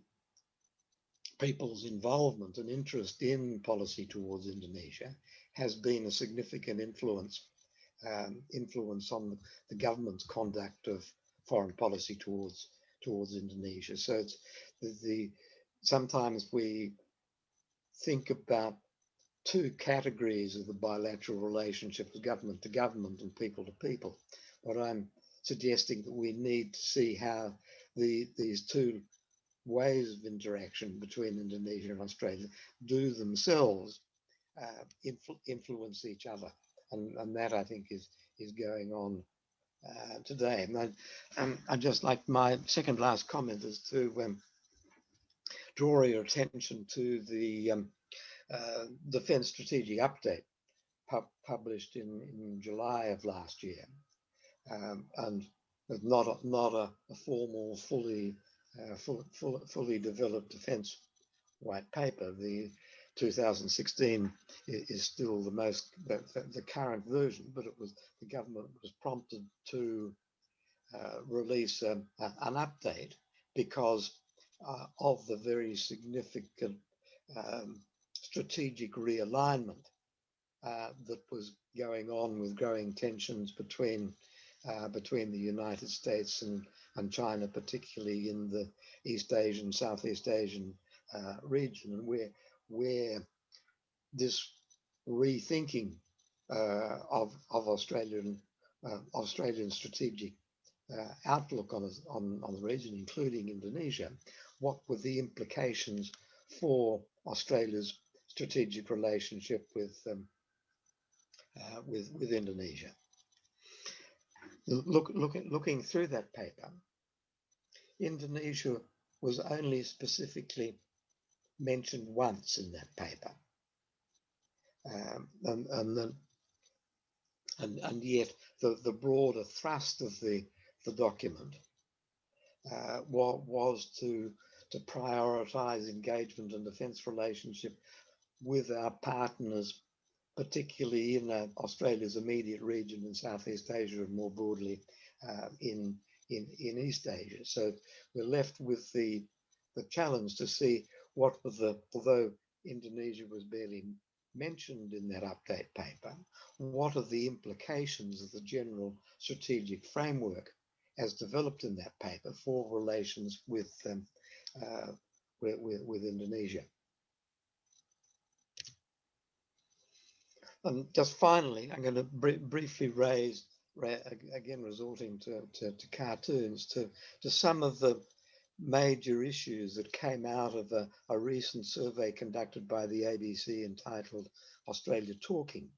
And here we have just like to raise a couple of issues which came up in this very broad, systematic survey of changing Australian attitudes, and some of the issues of corruption, international affairs, and climate change were prominent amongst the issues which those surveyed in the Australia-Turkey survey thought were important. And just move on to go through a few cartoons, not historical ones, which David has already been through very comprehensively, but to look at using cartoons to identify some contemporary and contentious issues. Cartoons, just as David showed with the historical ones, have the capacity to identify issues and attitudes which can be a great basis for discussion, and particularly in an academic framework. So just a couple of issues which I'd like to touch on. The way that relations between the central government in Canberra and the states have been changed by the way that governments at both those levels have endeavoured to manage the COVID pandemic, and what these cartoons suggest that there has been a considerable change in the power relationships between the central government and the states. And I think the way that we have taught about how the federation works in Australia is that, particularly since the Second World War, the Commonwealth, the central government, Commonwealth government in Canberra, has, through a number of reasons, become relatively more powerful. I think the way that the governments have tried to manage the pandemic, I think, raises questions about that. And the second issue that cartoons touch on is those of Indigenous society and culture, and third, climate change. But I suspect not all of you have been keenly watching the television broadcast of the Tour de France, the long bicycle race going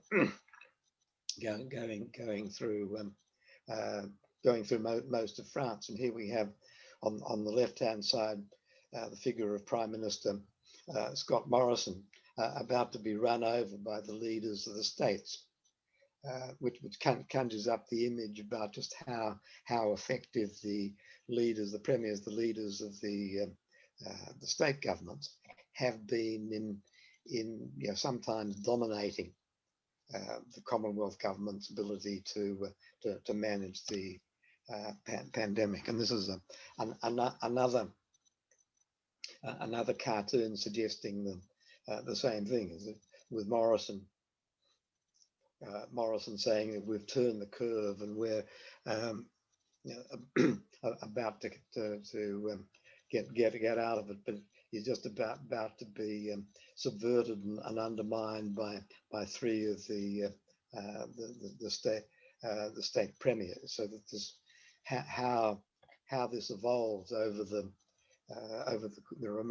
remainder of the pandemic, I think, will significantly influence the way that we understand how the Australian Federation works. So to move on to the next one, the issue of Indigenous society, Indigenous culture, and Australian official recognition of Indigenous societies and a reconciliation with them is a very old issue, and one, as this cartoon suggests, that many within the government would prefer it to go away, but it's highly unlikely to do so. And I think, reflecting back on the Australia-Indonesia publication, many of those articles related to Aboriginal society.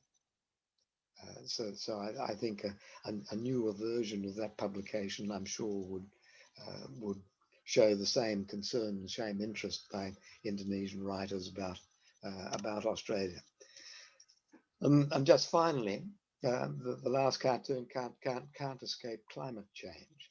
And here we have on the left-hand side, the Prime Minister Scott Morrison, and his recently re-elected Deputy Barnaby Joyce, with Morrison trying to argue that the vastly different policies about climate change by the two coalition partners are virtually identical, which is, I think, a good optimistic note to end my comments. So thank you very much. You know, I look forward to working with the new Australian Studies Centre at Universitas Nasional. So thank you. Okay, all right. Thank you, Prof. Salvo from Melbourne University. Thank you for our honorable speaker. So we are going to make a discussion. We have several questions from our chat book room. First, from Mas Kresno for Prof. Paul Ashton. Professor Paul Ashton, could you please tell us your experience when doing a workshop on Australian studies in Universitas Indonesia in the 1996? Probably the same workshop will be available for academic in Universitas Nasional. Yes, I travelled with Andrew Jakubowicz, who was a colleague at UTS in 96. I think it was the year the clove market was deregulated and the economy collapsed. When I was there, I think the Australian dollar went from getting a 1,500 rupiah for a dollar to about 7,000 in 5 days. It was a disaster, but I met a lovely group of young academics at UE, and we had a week teaching. We actually had a month teaching. I did a week on Australian history, and we looked at environmental history, a whole range of things. And there are a lot of similarities between our two countries' histories in a lot of ways.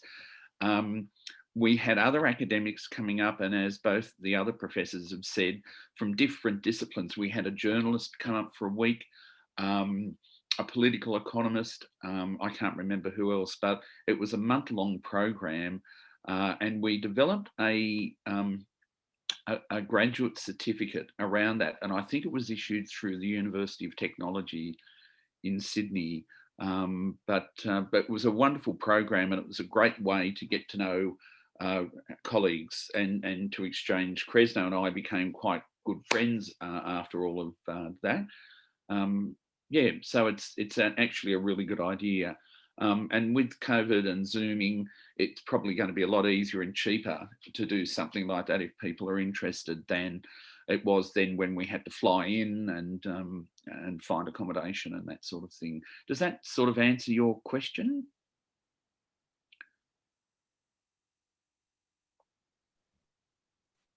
Yes, thank you, Paul. Right.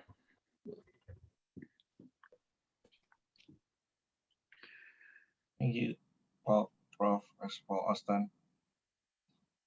So we have another question from Alif, Alif Lambang from Universitas Nasional. Maybe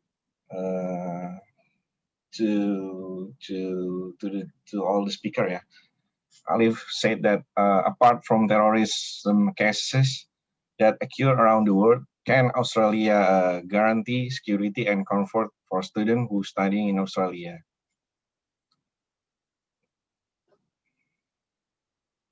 Maybe who's gonna answer?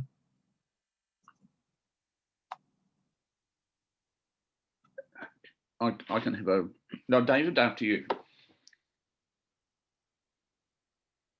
Prof. David, maybe. No, you go for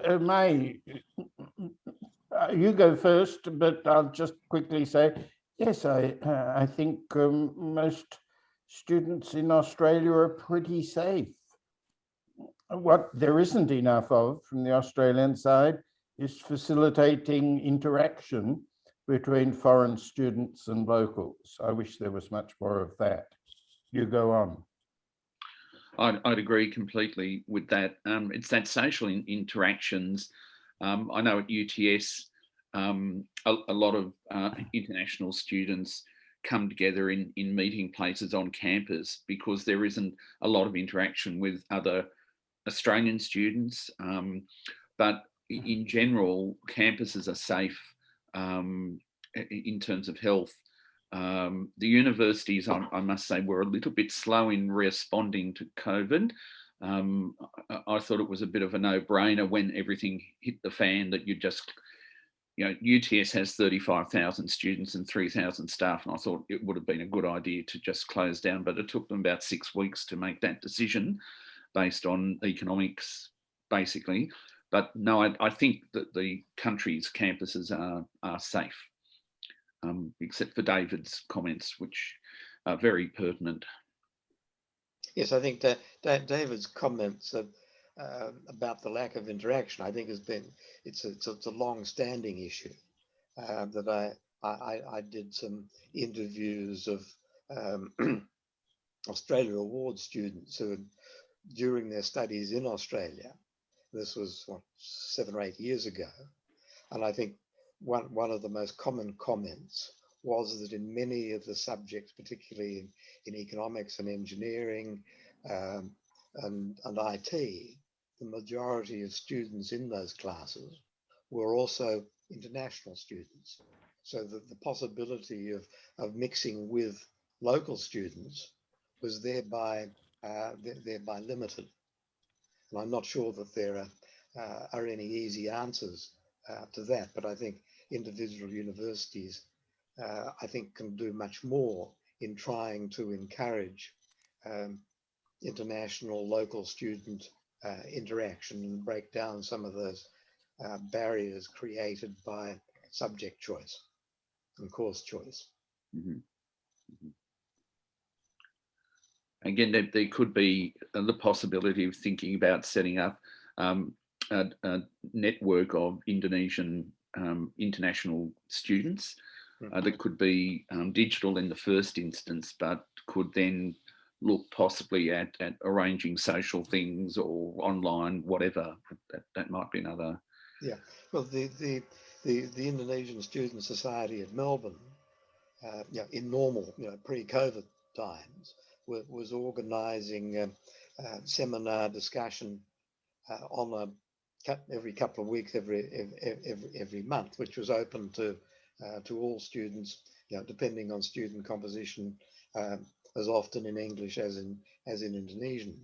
And I think that seemed to be a good way of encouraging interaction on contemporary issues.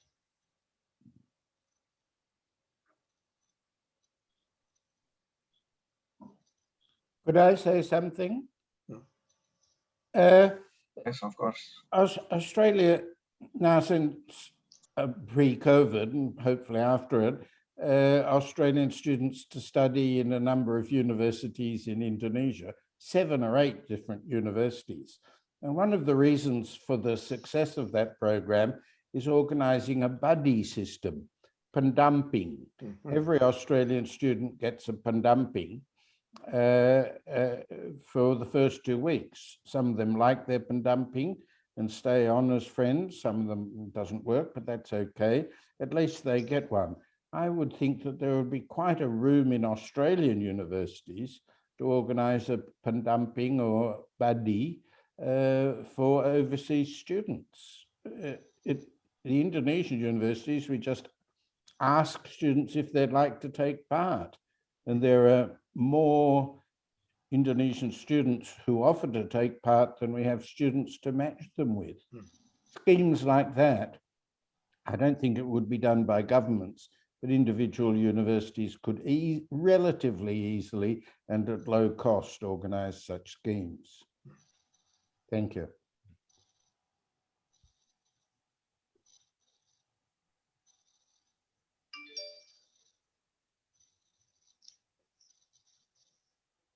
I'm sorry, the moderator, Mr. Rizki, I think you still unmuted. Sorry. Thank you for our speaker for the question.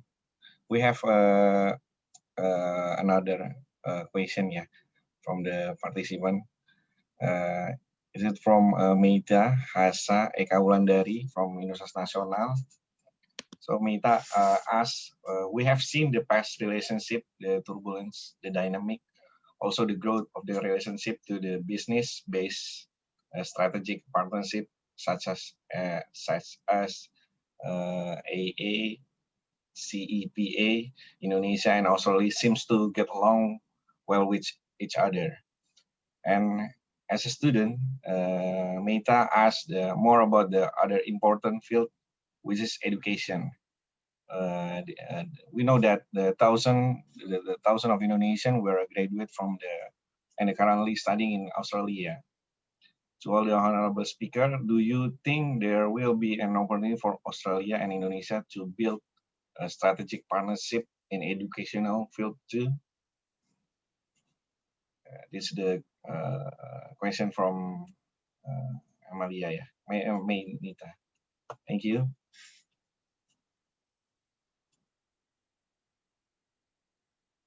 If I could start off, and then I'm sure David will have something.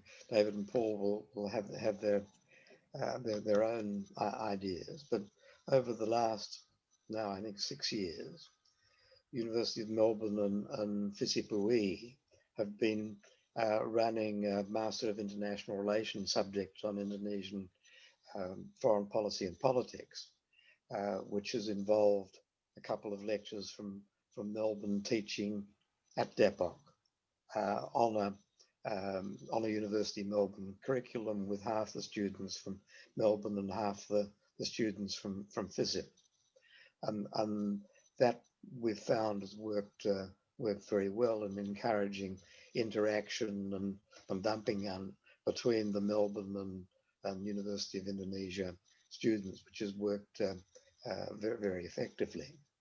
And I think that type of arrangement is perhaps easier to start off just through university to university cooperation, and the embassy has been very supportive over several years in providing briefings for the two groups of students, as has Kemlu. So in terms of access to Indonesian foreign policy makers, it's been an excellent program that we've had the opportunity to have as guest lecturers former foreign ministers Hassan Wiriuda and Matinat Legowo. So that, we can do things teaching in Jakarta in a way that's quite impossible to do in Melbourne. And that hasn't been dependent on any government to government negotiations, but both the Indonesian Ministry of Foreign Affairs and the Australian Embassy in Jakarta have been very supportive.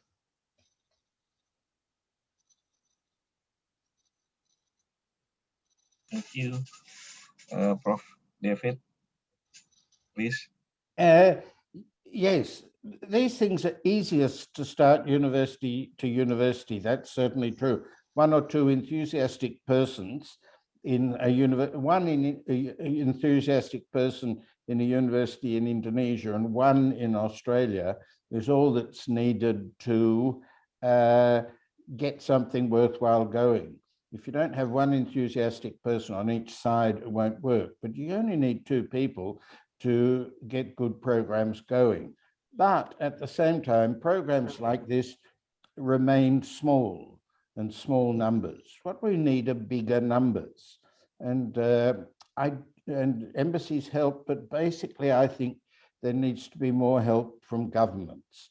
Now, the Indonesian government and the Australian government are fairly outstanding in that they provide little support for the study of their communities overseas.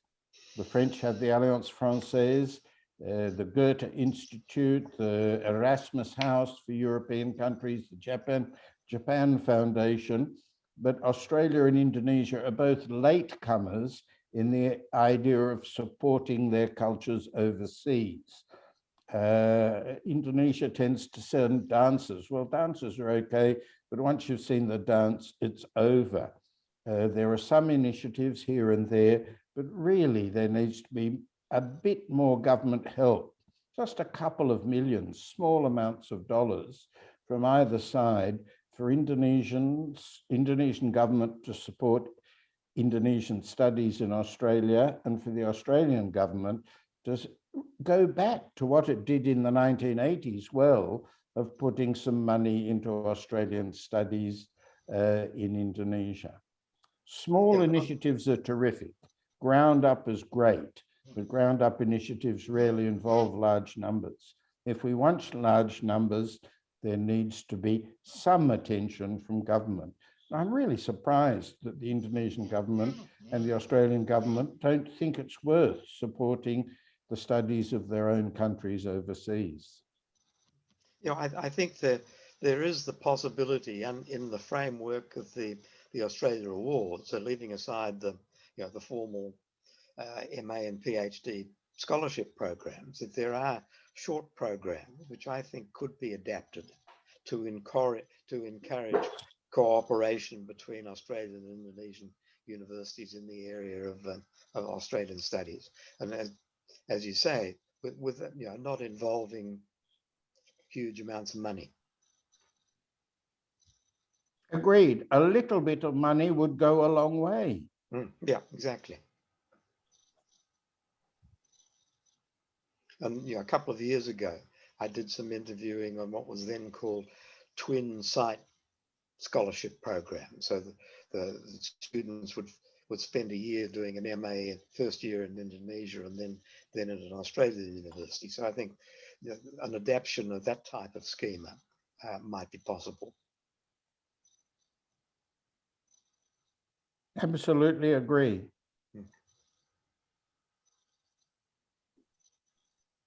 But Right. that probably does require some involvement at a government level and certainly at an embassy level. So although the management of the Australia Awards is contracted out, the embassy still has a significant role in how it is managed, and would, on a policy issue like this, need to be involved.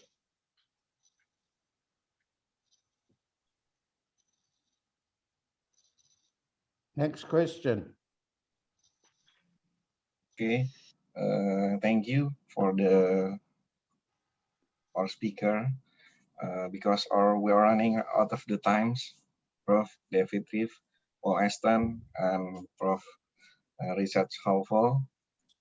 Well, thank you so much for you all. I'm glad to you here and give or your view, your perspective for Indonesia and Australia relation. And then I try to summarize this discussion for today. I think that we talked about the Indonesia and Indonesian relation, Indonesia-Australia relation. The past is like Prof. David Reeve said, that decade from decade to decade, relationship between Indonesia and Australia become better, right?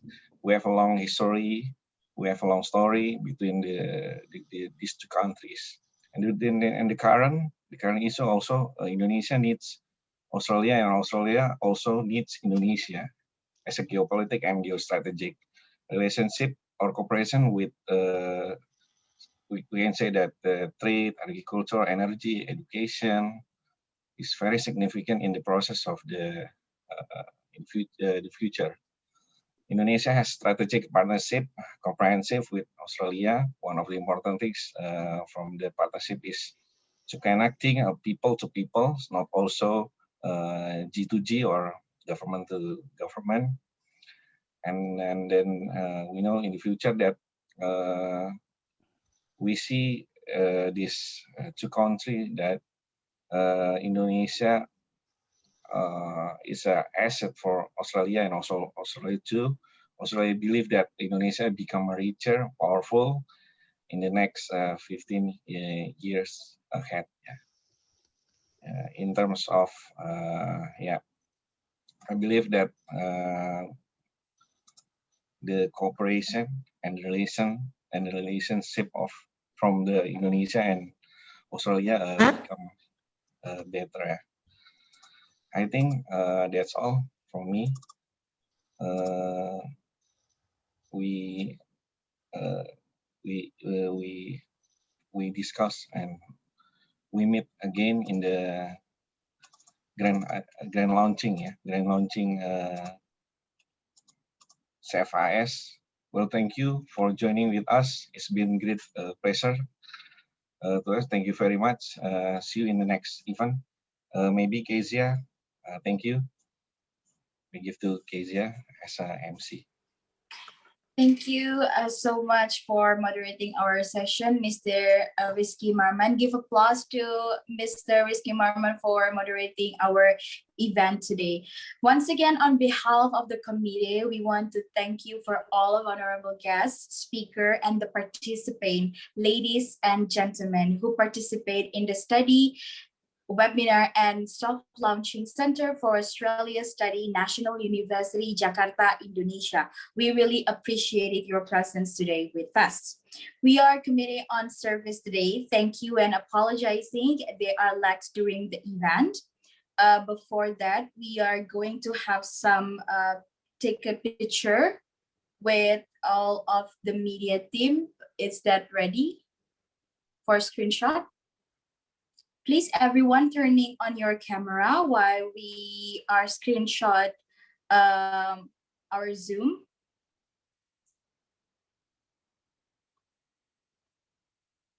I see a few people that are not turning on their camera. Please turning on your camera while I'm going to give the instruction for us to take a pictures in screenshot. Are the media team ready? All right, okay. We're gonna take a picture first. And 1, 2, and 3, smile. Another one, 1, 2, and 3, smile. Okay, you are gorgeous. And one more time. Okay, 1, 2, 3, and smile. Thank you, everyone. I'm Gabriela Keisha as the Master of Ceremony today's program, along with the entire committee. On duty, say goodbye to you, all of you. Thank you and see you next time. Have a nice afternoon in Indonesia and have a nice evening in Australia time. Stay safe and healthy. God bless us all. Thank you so much, everyone. Okay, thank you very much. Terima kasih.